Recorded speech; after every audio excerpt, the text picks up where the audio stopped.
Welcome to this video. This is a new part of Endgame Basics and Theory. This is about bishop against bishop with one extra pawn for one side. Yeah, we normally look at it from the white side as it is done in those theoretical discussions. So white has an extra pawn with one bishop each of the same color. Let's look at some typical positions, ways to win this in certain situations, ways to defend. Yeah, we start with the simplest position of all. The simplest draw for the defender here, black. This is of course a total draw, where you are standing in front of the pawn. You're on the other color than your bishop, like here on a dark square. And black is just shuffling his bishop forever and can never lose actually. You just stay on e7 and wait and wait and wait and never ever can lose. Very simple to understand. It gets more complicated, of course, if you are not getting in front of the pawn, which very often will happen. Let's look at a typical situation where you're not in front of the pawn as the defender. This is a typical situation. The d-pawn now is far advanced, very close to promotion, and the only thing that stops white from winning is of course the black bishop ready to sacrifice itself in case the pawn really pushes to d7. Yeah, the winning idea here is of course quite simple. You need to make sure that the bishop cannot sacrifice, and white needs to offer a bishop trade to fight for the key square on d7. Note that, and this is a key point, black's king is not in front of the pawn, as mentioned right away, but it's also rather far away from this pawn. It takes a number of moves to actually even get near the pawn. That's a very important thing. Oops, not to h7. Cannot jump to h7. Yeah, so how does white proceed here? This is a win. Yeah, this is a win. And the easiest win is with bishop f3. This is a very clear-cut way to win, intending to play bishop c6. The key square actually here to get the bishop to. Black now has no way to avoid that. It is important to see that after, let's say, bishop a4, bishop c6. Yeah, if the bishop now moves away, we are just playing d7. After this, we win the king and pawn endgame. Black goes, let's say here, bishop c6. This is no difference whatsoever. If black tries to do this, king e8, yeah, we can have a look at this again. And again, we will win the king and pawn endgame. Yeah, this is a case where white has a clear-cut win, because this is basically the worst possible scenario for black. Yeah, you're very close to promotion. You don't have the king as black in some sort of defensive role. It's basically the same thing.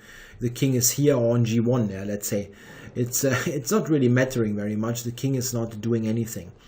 There is in fact a scenario where black's king being more active makes all the difference. Let's look at this scenario now. Here, this is a quite similar position, but a big difference. The king is on c5. It is in the rear of the pawn, in opposition to white's king, if you want.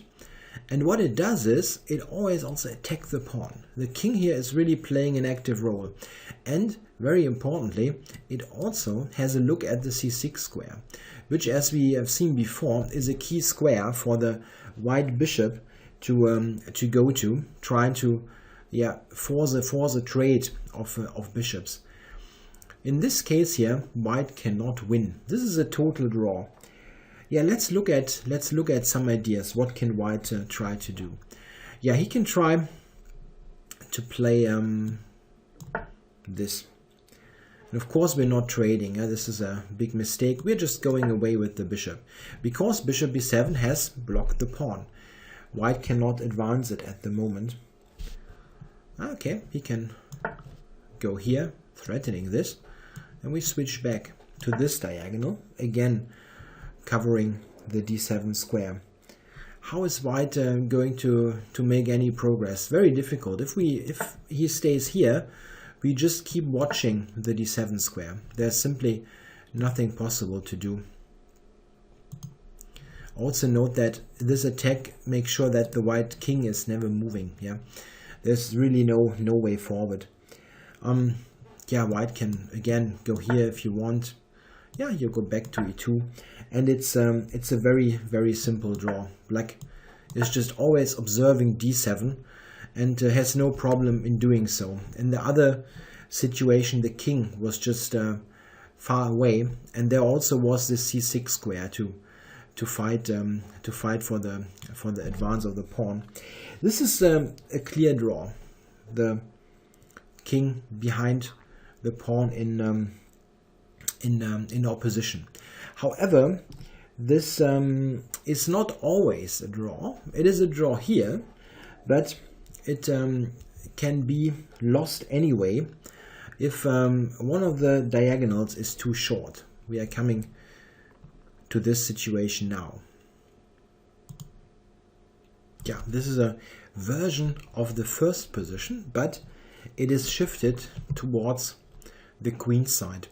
The difference is that now if we look at the diagonals involved, we see that those diagonals include one that is very short. Yeah, this 3 square long diagonal.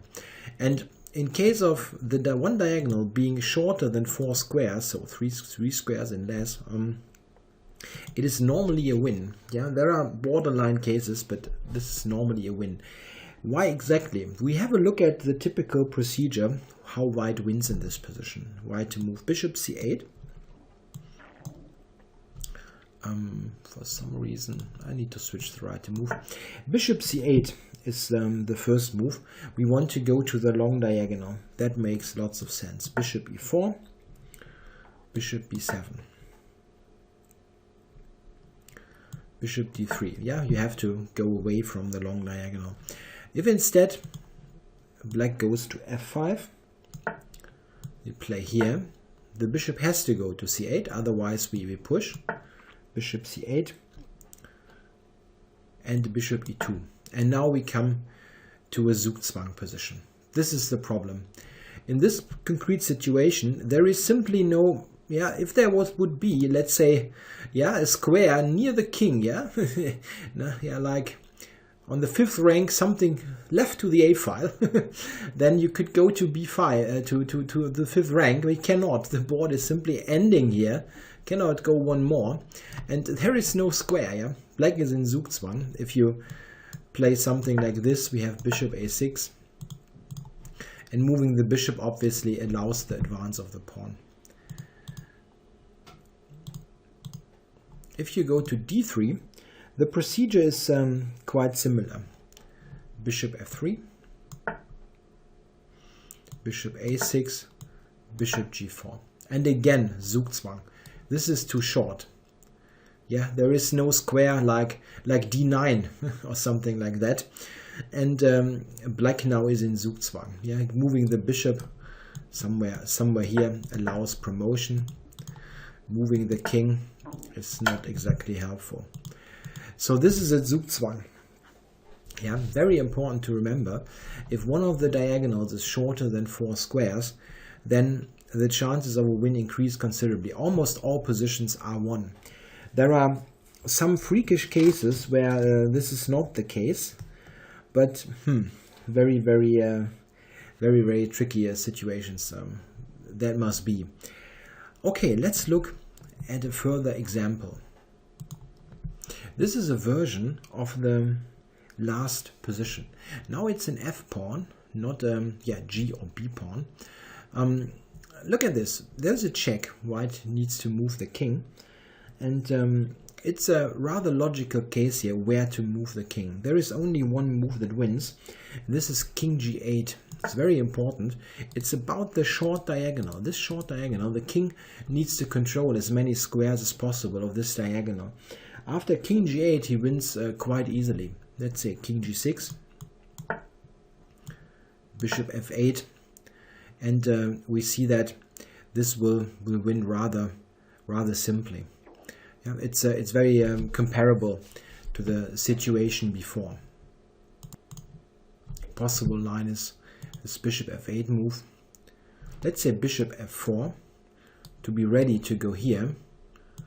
We go away.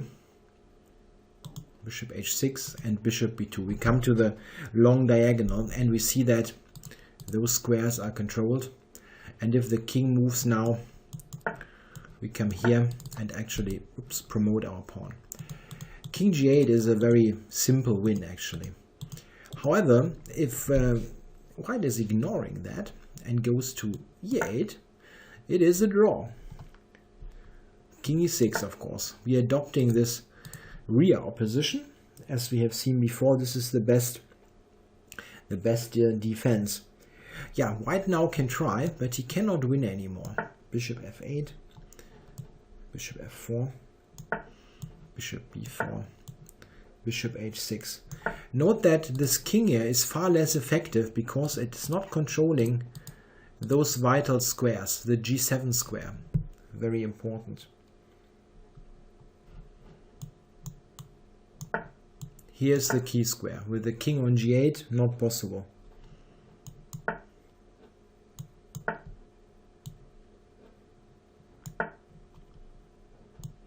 Yeah, and there is really no way forward. Black is holding his control over f8. Yeah, so it's very important in those cases where the diagonal is too short. It is only too short if bishop and king work together on those squares of the of the short diagonal, those squares. Okay, now we look at a different scenario where the pawn is not as far advanced. Yeah, this is a scenario where the pawn is just on the 5th rank, which of course is helpful for the defenders. The more backward the pawn is, the easier the defense. How should black play here to draw? There is a very clear-cut way to draw, which however was not played in this actual position. Kurajika Markland, a game from the 70s. The easiest draw here, not the only draw, but the easiest draw here is in fact not to try to go in front of the pawn, because you won't manage that easily, but to go to this rear opposition. King d5 is the best way to do it. King g6, king e4, and we are aiming to the rear opposition. Bishop c7, king f3, bishop d8, king g4. And this is exactly where we want to be. We have this pawn under attack, so the white king cannot advance. And we are controlling the key square here on f6. There is really no way forward for white. You can always control this square. Note that in this case the diagonals are really long. Yeah, it's a much easier affair. Look at this diagonal than with the pawn on the 7th rank. White has absolutely no way to progress in this position. However, black didn't do that. It's also not that intuitive. If you don't know the method, you probably automatically try to run in front of the pawn to stop it. Yeah, he went king d7 in the game. King g6, king e8. Yeah, this was his idea.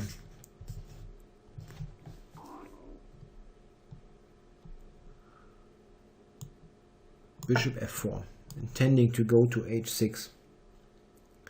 Yeah, how can black defend here? There is only one defense left still, and this is to go to g8. Exactly, allowing that. This is in fact still a draw due to the fact that the pawn is still on f5. It is only working due to this fact. Yeah, white has no way forward. We can again check a couple of ways to try it. For example, like this.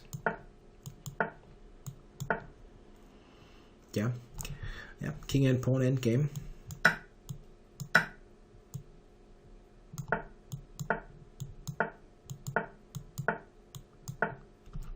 We lose, but there is no reason to take. We can just stay and ask white, okay, you're on this diagonal now. You're not pushing your pawn now, are you? So he will do something like this. Bishop h4, again looking at this. And the diagonal is long enough, yeah? No problem whatsoever.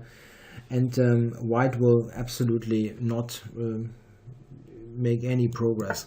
Note that if we come to this situation and white tries to offer an exchange here, we can of course trade because we get to the key squares of the f-pawn. White is not coming in front of the pawn. So it's a draw. Only a draw because the pawn is that far back on f5. So this is a frontal, let's say, defense against the pawn in cases where it is not yet advanced that far. Mostly the backward or defense from the rear. Yeah, this is the right word. The defense from the rear is the cleanest way to do it. Like said earlier, this kind of way is the easiest way to do it. Okay, we have seen a number of very typical themes now. Let's maybe look at one final position that helps us to see the points of this endgame again. Yeah, let us look at this position and yeah, sum up some points about it. Yeah, we have a d pawn, which in general is one of the maybe lesser dangerous pawns because of the diagonals being the involving diagonals being rather long. Yeah, let's say a b or g pawn is a bit more dangerous. On the negative side, black's defending king is not in a great position. It would rather be here, of course, to attack it from the rear, as we learned that this is a good thing.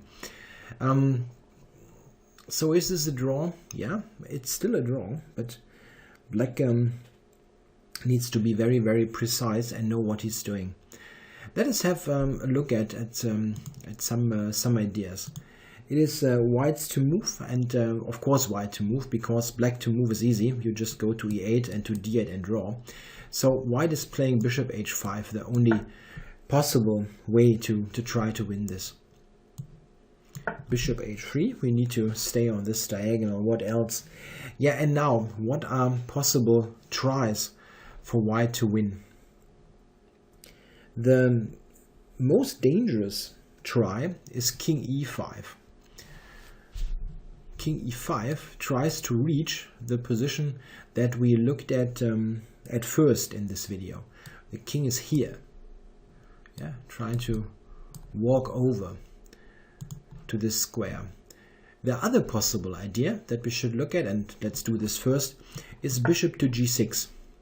No, the idea is to force a trade on f5. Black has a defense, however.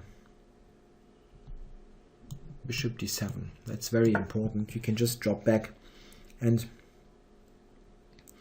the point is that after bishop f5 we have the good move king e8, and this actually secures an immediate draw. We get to d8 or we get to a drawn king and pawn endgame. That's a very important defensive motif, and the only one that draws really reliably and easily. But as mentioned, the most interesting try is king to e5. What is black's best defense here? Knowing the defensive technique of the attack from the rear, it is pretty easy to determine actually. The best defense here is king to g7. It's maybe counterintuitive if you don't know the idea, but if you know it, it's pretty easy to employ. Now black is just coming around and basically sort of pursuing the white king. Something like that, let's say. And we are in the rear of the pawn. You just get there in time and draw. It is really something to rather do immediately and not hesitate too long. If black plays a tempo losing move that's not doing much, then here you're really forced to go king g7. If you're not doing it now, you're too late. If you now go king g7 and you really have lost the complete move, you still will draw.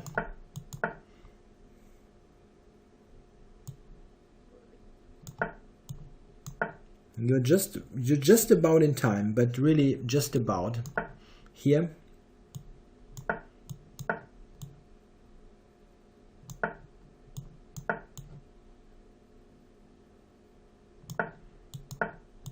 And you are just controlling this square, but by one move. If you go to g7 one move earlier, it is a bit more convenient.